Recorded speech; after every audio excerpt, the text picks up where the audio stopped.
Did you know that the things that your parents have gone through will shape you? Sure, if your father was a baseball player, you might be really good at playing baseball. If your mother drank when she was 6 years old and was an alcoholic, yes, you're going to be predisposed to things like that. But there's so much more that the patterns of our mothers, our fathers, our grandparents, our uncles and our aunts, our family tree gets passed down through our DNA. These things we're set up to have these experiences. And today I've got a very special guest. Her name is Johanna Lynn, and she is the founder of the Family Imprint Institute. And she's going to teach us about these patterns and these things that happen that might not explain in any other way other than these are family patterns. They must be recognized and they must be healed. Otherwise, we are going to pass this on to our children, and they're going to pass it on to their children. Let's welcome Johanna. Thank you so much for joining us. So glad to be here, Tracy. Thanks for having me. You are so welcome. I am so excited about what we're going to talk about today, which is inherited family trauma. And the work that you do is something that I've been fascinated with. And what I love about you and when we met and we talked is that people can do what you're talking about, and we'll tell us in a minute, from anywhere. And they don't have to be in a specific location. So why don't you tell me what it is that you help people with? Okay, that's a bit of a big question. You know, we all come from a family and we're influenced by that much more than we would ever imagine. Mm-hmm. So the things that happen to us are kind of our early life experience, as well as what I call our family imprint. What happened to mom and dad, grandma and grandpa, literally is passed on in the very DNA. So we're born with those relational patterns. We're born ready to be available to respond to the traumas that they went through. Really? Mm-hmm. Oh my goodness, my grandparents too. That's so much pressure. Yeah. So what is it exactly? So your business is a coaching program that helps people get in touch with that family trauma, that drama and the things that we inherited. How's that work? So I share with people I'm actually more like a detective than I am a therapist or even a coach, because a lot of it is putting together the family history. So how do we make sense of the patterns that show up in our lives? How do we make sense of the same issues we find ourselves in inside relationship? And all of the answers can be found within our family history. So I start with clients and I build a little map to their inner world, a genealogram really that uncovers what happened, what are some of the family facts, and then I can kind of connect the dots. We put the grand puzzle piece of life together until we get to those resolution places, and people get to live with more freedom. They kind of come back into their lives with more understanding and less of those often painful patterns. Mm-hmm. So how does something that my grandfather did affect me? Great question. So this work has been around almost 50 years, and yet traditional science is only now, I shouldn't say only, it's been about 10 or 12 years, really seeing, and it's a whole field called epigenetics, that what happened to our grandfather. So let's say, gosh, he was a prisoner of war. We'll use a big dramatic example. So of course he's highly traumatized. Likely he comes back home to the family, very, very different, maybe quick to anger, maybe emotionally closed. Now, this changes him at the DNA level. And this is something that's then passed on to our parent, our mom or dad, and then also is shared with us. So we might live with more hypervigilance, sort of, we hear a neighbor's car door close in the middle of the night and we wake up ready to, where's the threat? Mm-hmm. We're really primed and ready to deal with the experiences that happened before we were even born. Wow. Mm-hmm. That's actually a little bit scary. Well, I think when we look at it from the evolution, it's kind of like the brilliance of our body saying, I don't want you to be caught off guard again. Here you go. Here's a whole library of what you could draw from. But where we get a little challenged is, maybe we're living in, I don't know, upstate New York, and everything is safe and provided, and every grocery store we go to is completely prosperous. But we're living with the, what if the rug gets pulled out from under me? Mm-hmm. It's that hypervigilance in the body that might not serve us now, a generation or 2 generations later. Wow. I don't I don't I don't understand how you help people. So we decipher what our past was. Yeah. How do I know? Like, I don't know my father's parents. They were dead before I was born. So how does I mean, obviously it went on to my father. Yeah. And even though he didn't say these things, it affected his behavior to us. Of course. How do we change that pattern? That's a powerful question, because it's one thing to understand how we're influenced. And then the big question is, okay, now what? Yeah.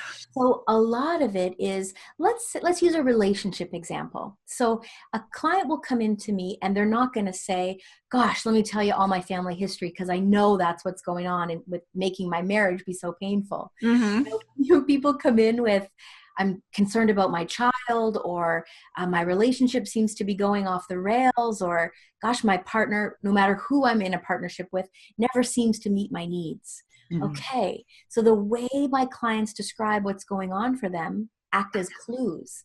And I track those language patterns, and then I begin to ask questions about family history. So things like, did mom and dad stay together, or did they separate?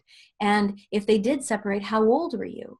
So I begin to kind of get the imprint of that relational experience.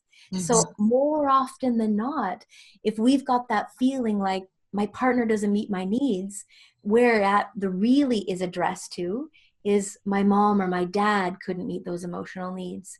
And 80, if not much more, the more I work with couples and people with in relationship struggle, has to do with our family of origin. So we think it's about the relationship, but it's really about the pain that we're still carrying from how we were raised, where mom and dad couldn't give what we needed, and how that continues to be a reference point. Right. I know that with a lot of victims of narcissistic abuse, it is a pattern that, if they're in a relationship with one, they're going to get into another one, and they're going to get into another one. And, just learning about narcissists is certainly helpful, because now your, spidey radar is going to like, oh, that's a red flag. That's a red flag, where you didn't have that in your vocabulary before. But there's a great percentage of people like myself that had trauma in their childhood. My mother was clearly a narcissist. She's gone now, but and the behaviors that she brought into the family dynamic were from her own history. She watched her mother get shot when she was 9 years old. And from that point, she was in foster care for the rest of her life. And yet somehow in the middle, when we were kids, my grandfather was back. So she didn't know, like, every day if she was going back to that foster care. She lived in fear. She lived in a protective mode to make sure that she took care of her own needs, because she knew nobody else was. That foster family is going to be gone tomorrow. And so she started this protective kind of thing, which, for me, I'm concerned that I have made these mistakes and I have gotten into these relationships over and over. But I'm worried that I've passed it down to my son. Got it. So you've said a lot in just that little bit of explanation. So for me, when I think of your mom, it's this understanding of there was no other way that she could be. And essentially, that is what a narcissist is. They don't have their mom or dad behind them as that soft place to land when life does what it does, when the stress, moves forward. And so narcissists become a little bit like hungry ghosts, whether it's to their own children, to that spouse, to their friends, give me what I need because I couldn't get it back here. Mm-hmm. And now perhaps my parents are gone, or whatever the reason may be, or there's just a complete exclusion. There's really not a relationship that's happening. Mm-hmm. And so it's a learned pattern of, if I can't get it back here, I'm going to lean into it out here. Mm-hmm. So that first awareness for us that might be children of a narcissist is to Mm-hmm. begin to build the larger picture, so Mm-hmm. that we've got some compassion that can start, some understanding that's there. Mm-hmm. The other element too, Tracy, is look what this experience has offered for you. So really, being the child of a narcissist mom is like the seed of your expansion for all the lies you have touched with, as you say, notice these red flags. Let's not get into another painful relationship that looks and feels so much like the other one. Mm-hmm. And would this be an area of your interest had that not been your life experience? Mm-hmm. Oh, right. Absolutely. Mhm. Yeah. No, I think if we look at every experience and we look really honestly, which is something I'm learning to do, Mm. if we look back at those experiences, we can find a place to grow and Yes, to be different from the patterns that you've had before. that's it. Yeah. And to answer the second part of your question, yes, as parents, what we don't resolve, we pass on. Mm-hmm. So if only we could pass on the thicker eyebrows, or Yeah. the funny laugh, all the cherry pick, the good stuff. And yet, um, and often that's really the motivational force behind the work that I do, is that none of us as parents want to pass down what feels painful or tangled up to our child. And the healing work that we do here and now frees them, whether they're 12-year-old or 47 years old. It's never too late to make So, that positive so impact. is it something that, if I went through your program and I came upon these patterns and relationship trauma, things that have happened in the past, and I work on those to resolve them, is it then where I would say, hey, take my son too, we need to fix him? Or is it something that I have the skills to change the way I've mothered? Great question. So it varies a little bit depending on how old the child is. But the long and short of it is, as we come to completion with our sort of, let's call them life examples, Mm-hmm. nothing has to be carried on. That domino effect, nothing is passed along. Oh. Yeah. And so many times I've worked only with the parents, and Mm-hmm. I've never worked with the child at all. Mm-hmm. Now, if the child is a 30, 40-year-old man, that's different, Mm-hmm. because he has his own relational patterns that have, started to bud and move into that place. Yeah. Yeah. And so that might be something that he wants to explore for him, because he would have his own version of being your son, then you would have the experience of being his mom. Mm-hmm. Hmm. Wow.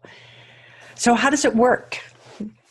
Like, So, if we were to work one on one, I would start by asking a series of questions, and it's called the core language approach. It's very methodical, actually, how I gather all of the information so that we don't leave anything out as I build your inner map of the world. mm-hmm. Because how we parent, of Mm-hmm. course, comes from how we were parented. And Mm-hmm. so we begin to look at those key pieces for how we rebuild the connection with your son, if we use that example. How Mm-hmm. we transform who we get into a relationship next, if you're looking to start a fresh and new relationship. Or how to maybe clean up some of the baggage and pain that's in the relationship that you're in. So Mm-hmm. it's always guided by what the client wants to achieve. We gather the family history, we begin to put those puzzle pieces together, and then much of the work is very much experiential. So it's one thing to understand, okay, I get it, why I do this, but we've really got to bring it down, including the whole body. So Mm-hmm. a lot of my work is breath orientated, sensation orientated. Where does it live in the body? So that you actually go back into your life and all of those important relationships differently. Wow.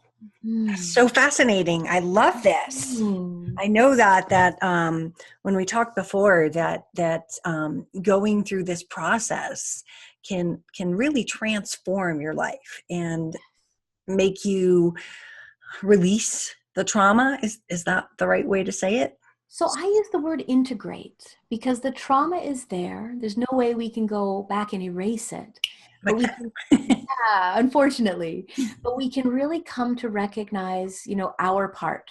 So hmm for example, if we continue to be in relationship with narcissists, how do we begin to look at, wow, did I learn how to take care of a sad mom? hmm Or was my dad, when he was a little boy, someone who didn't get enough time and attention from his mom and dad? And so I tried to, be the clown or be the good girl or be the one that could make him smile, whatever it took.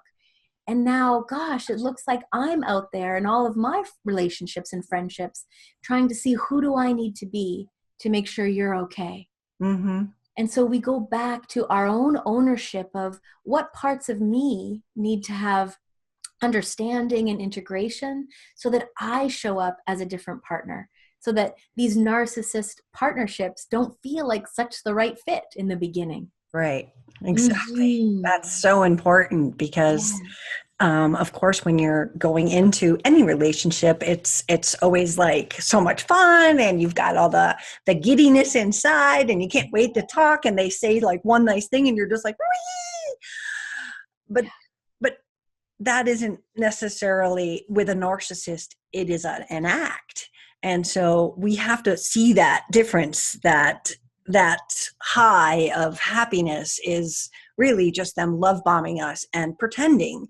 And so when we go through something like this and we learn those patterns to really test them, I would think, to say, Well, from my perspective, Tracy, we can't know for sure that they're putting on an act. right. We know that a narcissist has a high need to be taken care of and loved. Mm-hmm. And I know, you and I could go out to a fun event with 100 eligible bachelors. They're all equally handsome. They're all equally wealthy. It's not about that surface stuff. Mm-hmm. So why is there a click with one of them? You'd have yours, I'd have mine. There'd be this, oh, wow, I want to get to know you more. Mm-hmm. My sense is at the deeper soul level, the two individuals go, oh, here's where I get to work out my family stuff. And so those uh, people that we've got that wow factor, that major click, uh-huh. likely we're going to be going down a path of really working through family history. Wow. And you have to work through it in order to heal it, right? Well, unless you're okay with him showing up in the next one, and number 3 and number 4 and number No, 5.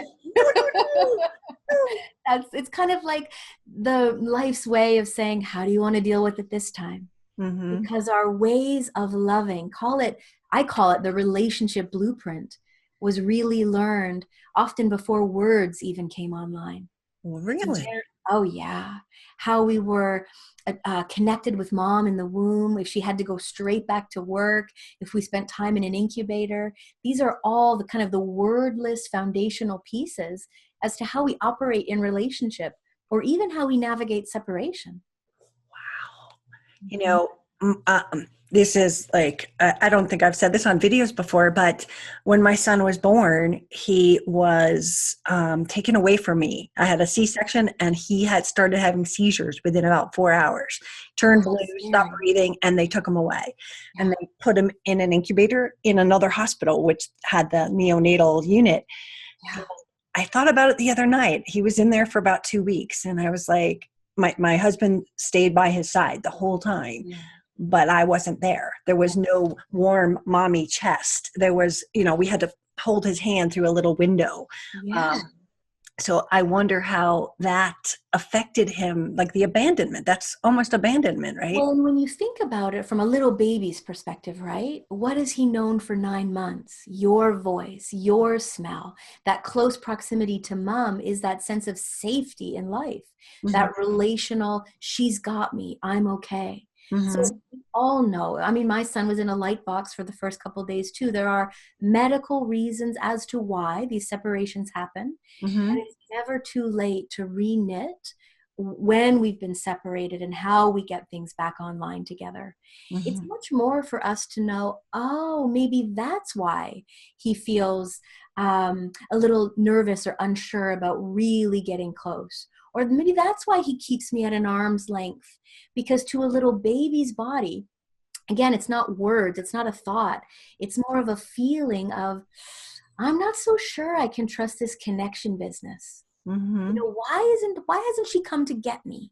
Meanwhile, there's not the knowledge of doctor clearance and, what's best for him medically. It's Right. just that emotional feeling. Right. And you don't think about a baby at, 3 hours old having an emotional experience, Well, but here's it the truth does. of it. Was it as early as the 50s? I'm trying to think back to my research. They didn't think baby had feelings. So they didn't even anesthetize feel pain. They didn't even anesthetize the child for surgery.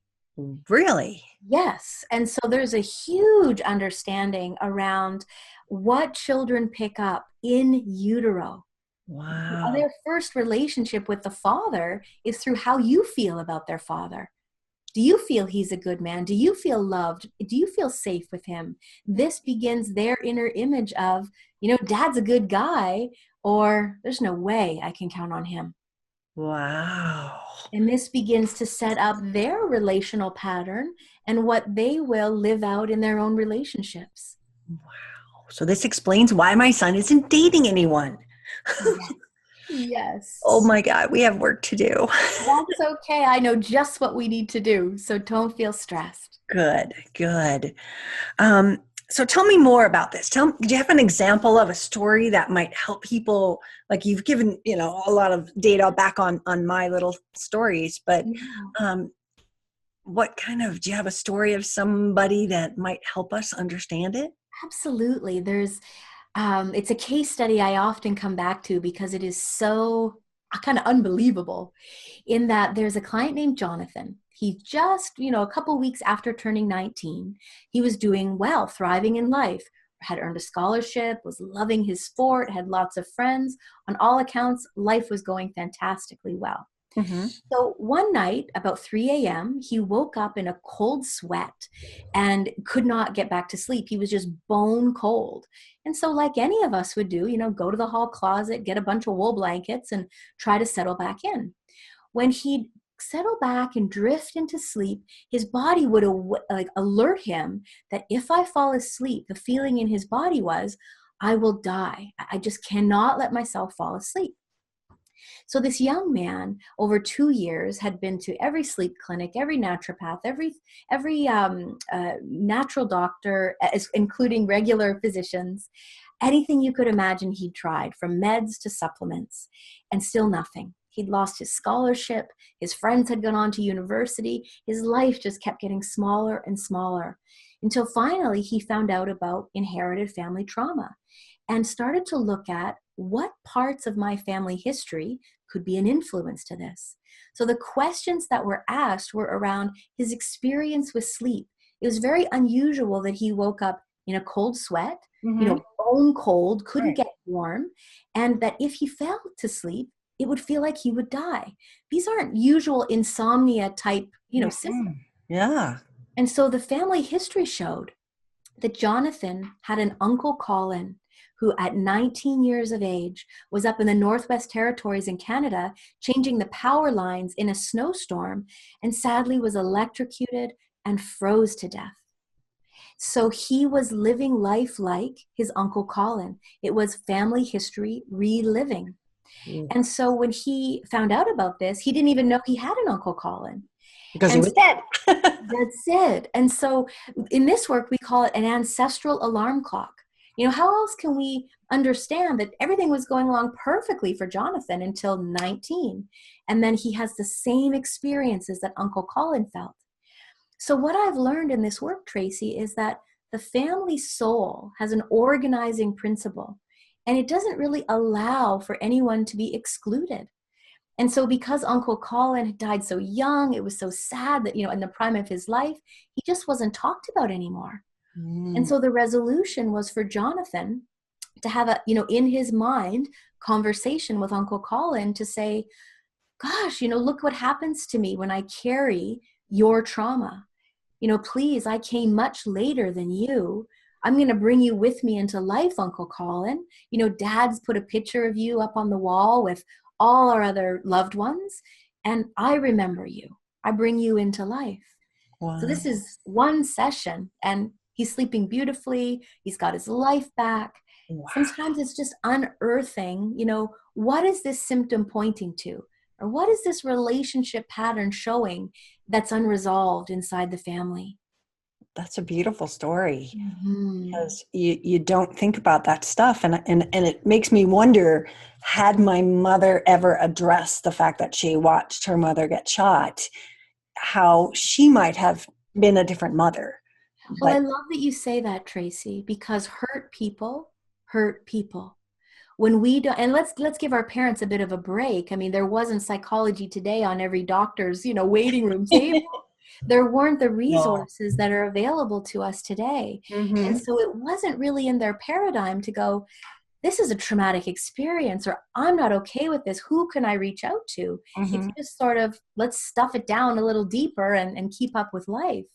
Yeah. And so a lot of it is cultivating that compassion and that understanding that I bet I would have had an entirely different mom had she been able to have the help she needed to process something as traumatic as what you've shared.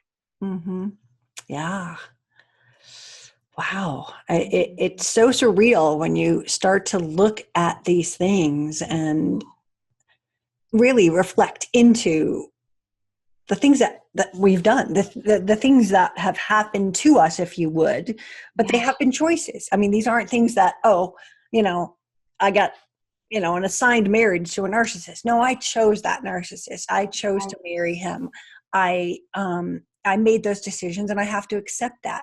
But But also to add to that, Tracy, we chose from our wounded place. We mm, chose from the part of us who maybe took care of a sad mom. We mm-hmm, chose from that part of us who feels I get my identity out of, really helping others or really tuning into what their needs are first.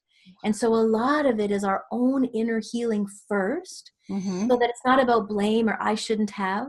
Our partners show up mm-hmm, exactly as we need them to show us what's a live wire inside our body. mm-hmm. Now, does it uncover things like patterns of alcoholism in a family that then gets generationally passed down, addictions, if you would? Um, So, my experience of addictions is it's less about a genetic passing on, but it's more about a lack of connection. And there's been a lot of scientists lately who've come out to say, trying to find sobriety is not about an AA group, not there's anything wrong with that group, or, this strategy. It's mhm. more about a lack of connection. So we reach for things, whether it be alcohol, drugs, or chocolate cake, or gambling. I mean, lots of, ways that we numb Mhm. because we didn't get a part of what we really needed when we were young. So addiction patterns can even be sourced out to being separated, right away from birth, like we talked about earlier. Or a feeling of, there's stuff going on at school. I'm 7 or 8 years old, and mom's gone back to school herself or started going back to work. So maybe she was really fully there in the early days, but there was this developmental time where we really needed her, and she's not there. And Mhm. so these addiction patterns are often sourced from what attention or attachment needs went offline when we really needed them most. Mhm. Wow. And I feel like addictions are I've just just a been a stress. session. I've just learned so much about my own family and my life and going, wow, this all makes so much sense. I'm glad you're taking away kind of bits and pieces. That's Well, great to oh, hear. totally. And that's why I wanted you to be on here to help my viewers understand that this is like another component, another direction to unravel the puzzle, Yeah, because everything that we have done, everything that we've experienced is a puzzle. And if absolutely. you're missing that one piece, um, it's never going to be a whole puzzle. That's So in right. order to be whole, we have to know all the pieces that we're dealing with. Well said. Whee! That could be a quote. Write that down. A tweetable. Exactly. I could tweet that.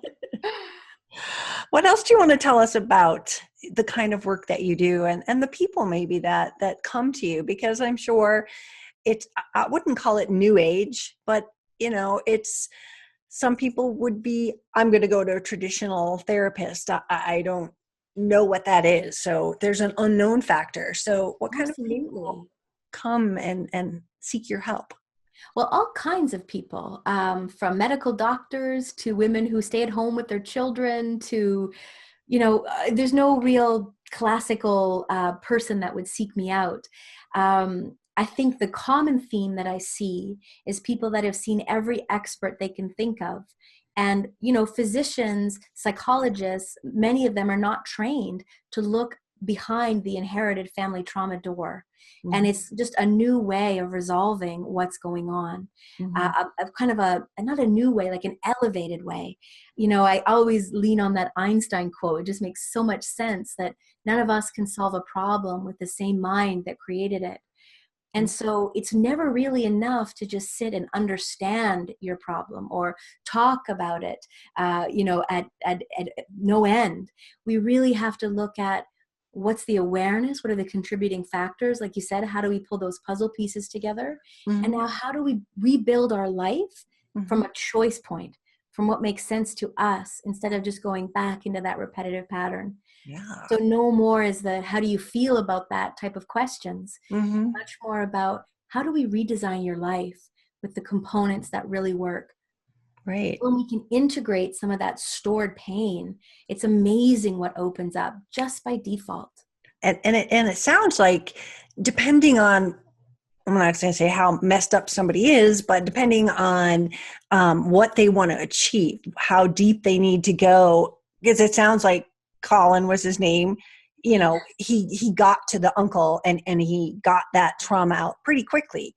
But Yes. some things are deeper than others. How long does something like that? What could someone expect? Great question. So in my private practice, I offer a single session or I offer a package of 3.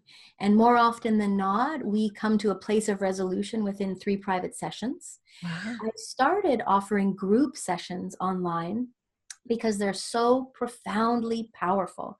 We're so much more alike than we are different, and Mhm. we do so much learning together. So it's a much more cost-effective way for people to access my work. Mhm. And I actually feel it's even more effective because the one that I've just developed is, 6 weeks and a bit of an immersive experience where we're together once a week over 6 weeks for 90 minutes at a time. And there will be some teaching components like this very interview, as well as experiential elements that you can step into to make those changes at the body level. Wow. That Mm. sounds awesome. I love the fact that it could be online, because so many people live in remote places, live Oh, in places that don't have even a therapist in town. yes. So they're like, they wouldn't have someone as cool as you in their town necessarily, but you're not limited today. The life is about this. I mean, we are on Zoom, we are sitting here, and you're in Canada and That's on the it. other side of the country from me, but here we can communicate it like as if we were sitting next to each other in the forest. I just love it. It's so amazing. I mean, I don't even want to admit to you the fortune I spent on flights and hotels learning all of this, from my various teachers. Mm-hmm. And it feels like such a pleasure to be able to connect with people in the comfort of their own living room and just really share this work with more people. Yeah. Well, I know that I am really grateful to have you on the show and introduce you to people that really need to understand, when you're debugging this whole what the hell happened. Mm-hmm. It's also, there's a component, and I look at people that come into this funnel, if you would, of holy shit, I was abused, I didn't even know it, the anger, the hurt, the pain, and then learning about them. Okay, I didn't even know about narcissists, I'm going to learn all about them, and learn about the red flags, I'm going to learn about this, but that's not going to heal you.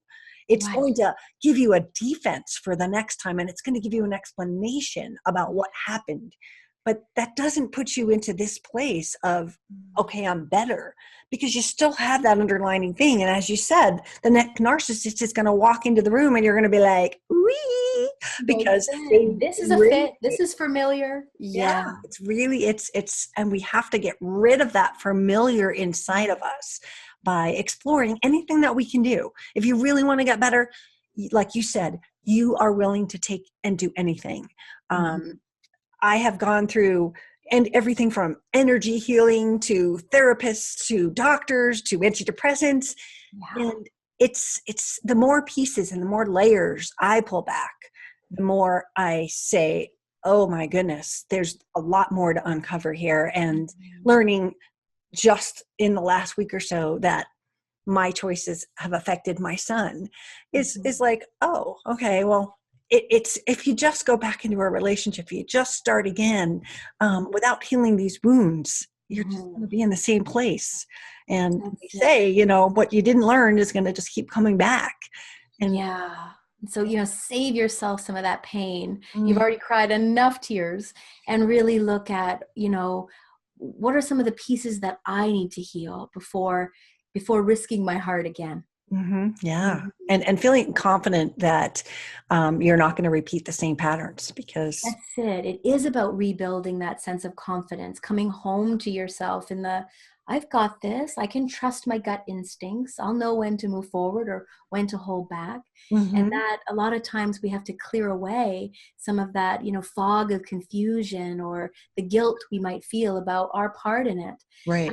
We've got to clear away all of that so that we have access to the body signals. Yeah.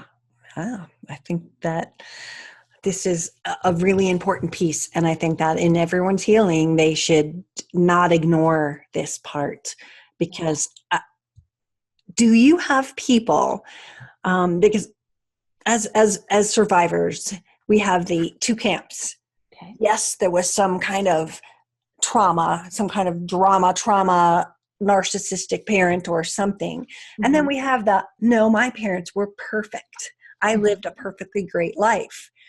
But then they're still attracted to narcissists. They're still in this pattern, but it goes much farther than the fact that your parents were nice versus evil, right? It does. And so I don't know why this happens, but it happens far too often for it to be a coincidence that sometimes these patterns skip a generation. Mm. So my place to start would be to look at what happened with grandma and grandpa.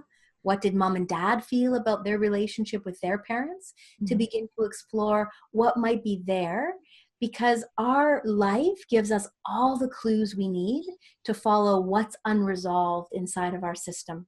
It's like Mhm. the body keeps score, the body keeps that record.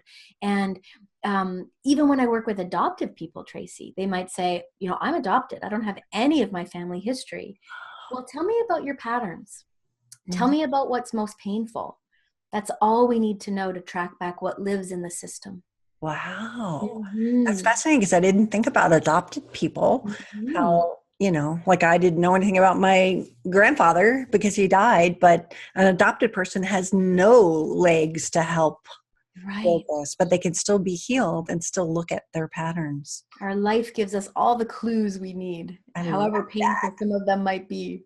Yeah, that's very cool. So, is there anything that you want to close with to have people know how to get a hold of you or anything like Absolutely. that? Yeah, so if any of your listeners would like to learn more about the 6-week program or about my private practice, by all means, you can reach out at connect@johannalynn.ca. And my website is the same name, Mm-hmm. www.johannalynn.ca.